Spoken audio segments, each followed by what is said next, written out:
I want to thank you all for joining me this afternoon for our brief staff meeting. On the agenda today, I've got a few different topics in terms of educational reform and some national hot-button issues. We will end with a little bit of a discussion about Common Core and what that is going to look like, not only here in Nebraska, but for Grand Island Public Schools. So let's go ahead and get started. Taking a look at some of the hot-button current issues in education reform, there's so many to list. I've come up with a few of them that I think are important for you to understand and to be caught up with so that you are aware of what they stand for and some of the things that will affect you in the coming years. First one, obviously, is Common Core. And we'll talk a little bit about Common Core towards the end of the video here. But Common Core is essentially the universal standards that are created for education to create kind of a overarching theme for all schools to follow and to stick with.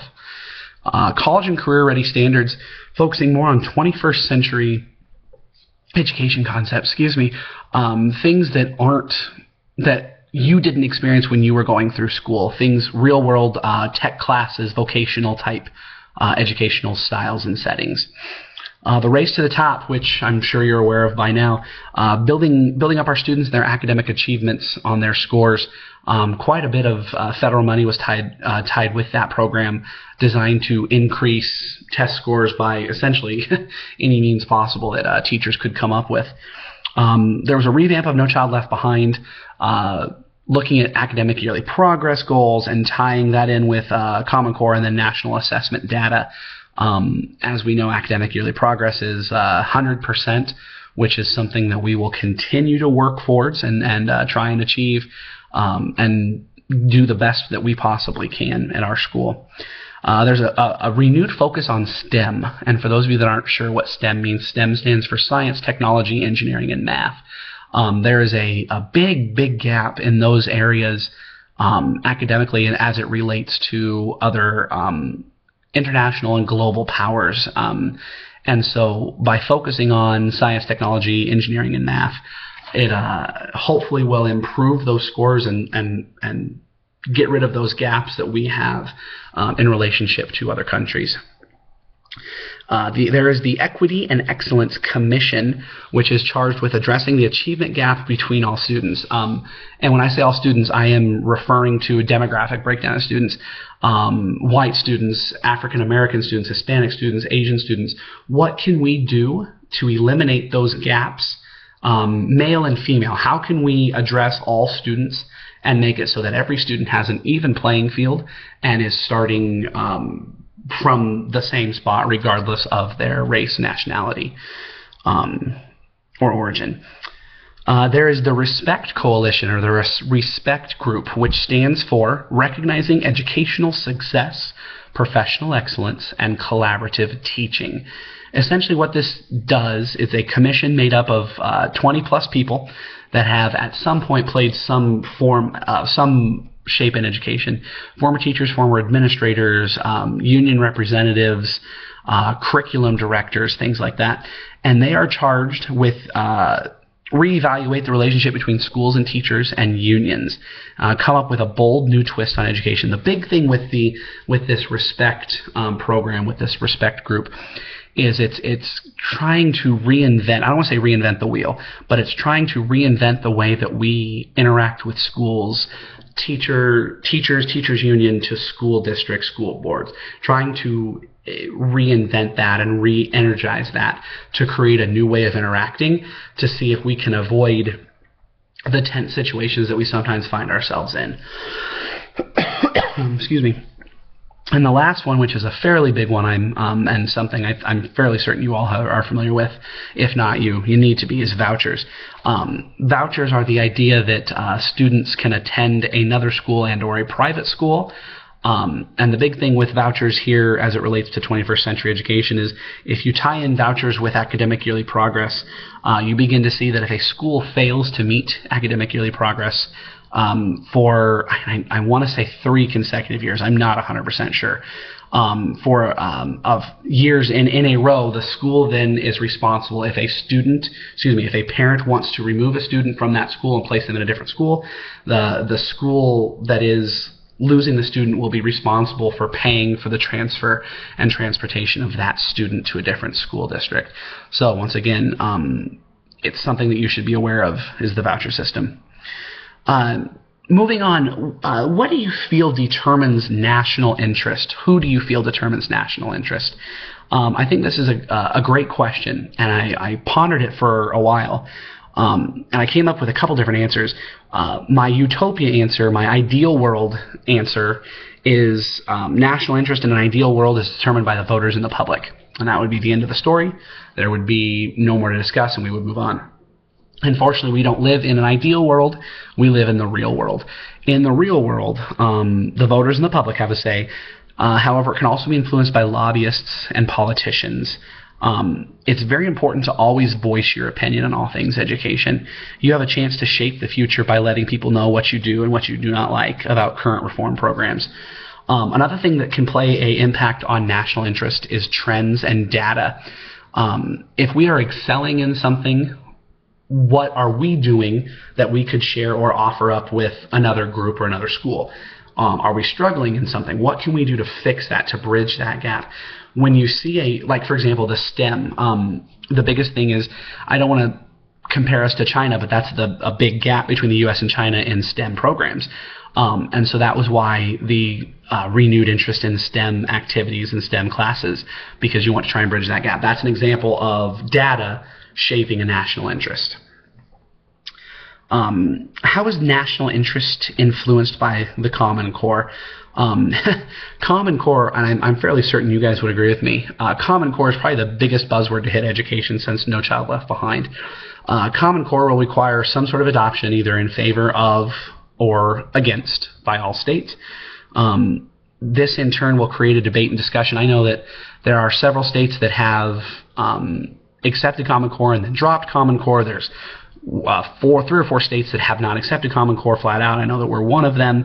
And the rest of the, I want to say 45 or 44 states have adopted Common Core. However, this will create a debate and a discussion, those in favor and those against Common Core. Now, this is a small scale example, but I know that a lot of you have social media, and I'll use Facebook as this example. Common Core has trickled all the way down to Facebook because of how much of a hot button issue it is. I have friends on Facebook who I am 100% confident have absolutely no idea what Common Core is, what it stands for, what it entails, how it was created. And they are 100% convinced that it will not work, that it is wrong for students and it is wrong for schools. I am not here to tell you whether Common Core is right or wrong. My goal today is to get you to get an informed opinion. So when you make blanket statements and big judgments like that without ever having a justified interest or taking the time to look things up like that, you're not setting yourself up very well.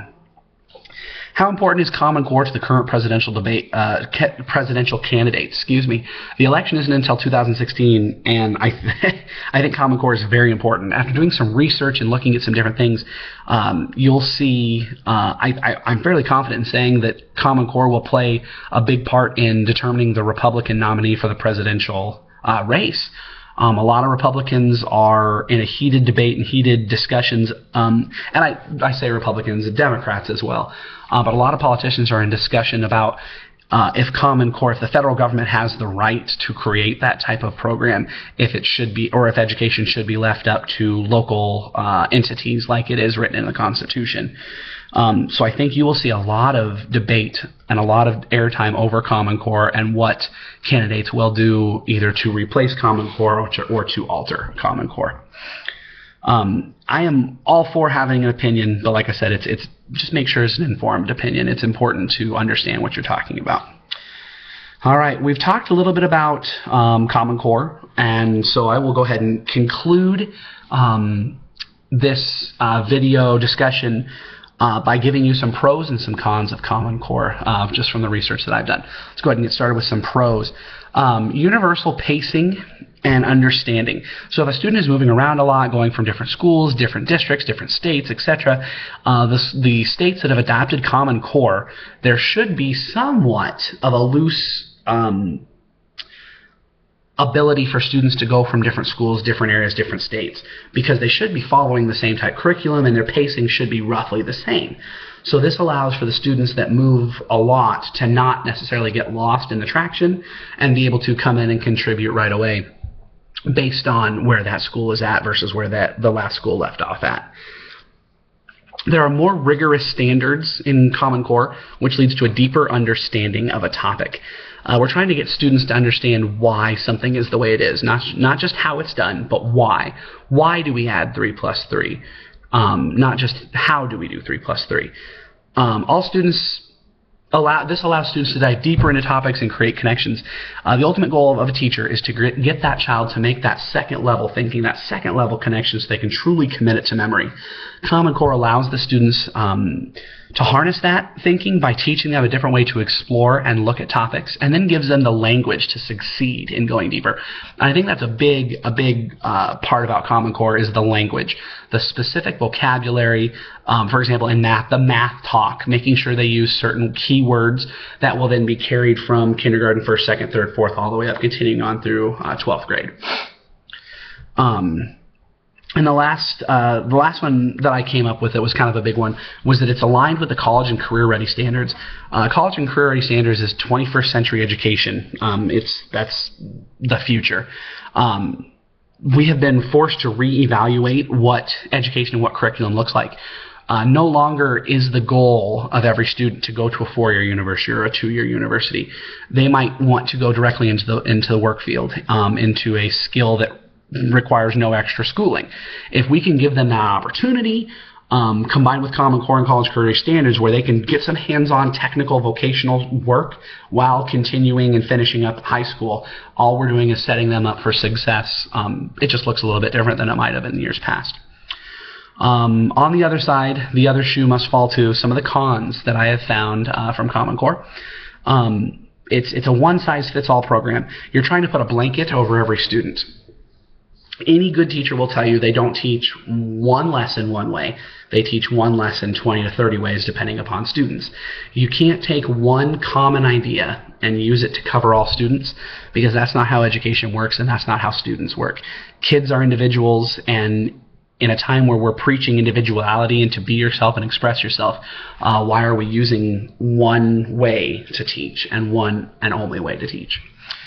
It's a top-down program, which means it's coming from the top and is trickling down to those of us that are actually in education.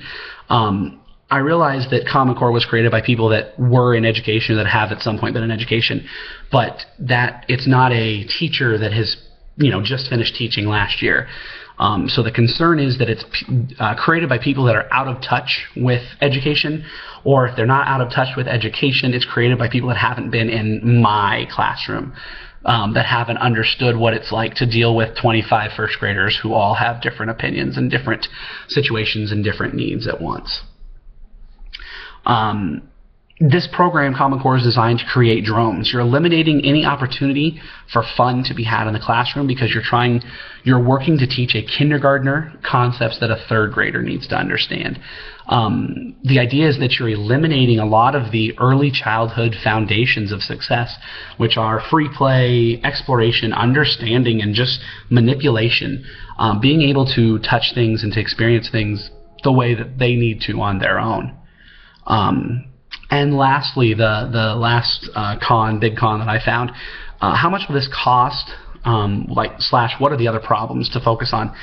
Yes, there is some federal money that comes with Common Core adoption, but in a school where the building is falling apart and kids have to wear their coats inside the room because the heat isn't working, why are we focusing on trying to create a universal curriculum when we should be re-energizing and redoing our infrastructure? We have schools that are failing, literally school buildings that are falling apart, but instead of taking that money that it's going to cost to create Common Core and implement Common Core and design Common Core, we could be using that on reinforcing our schools, getting heat, getting running water, boosting the cafeteria services, there's a lot of other issues that could be addressed as well. So I want to thank you for taking the time to watch the video. We will see you next time. And as always, please remember, read up on a little bit. Form an opinion. Have an opinion about something, because it will always help to increase your cred, your street cred amongst your fellow colleagues. Take care.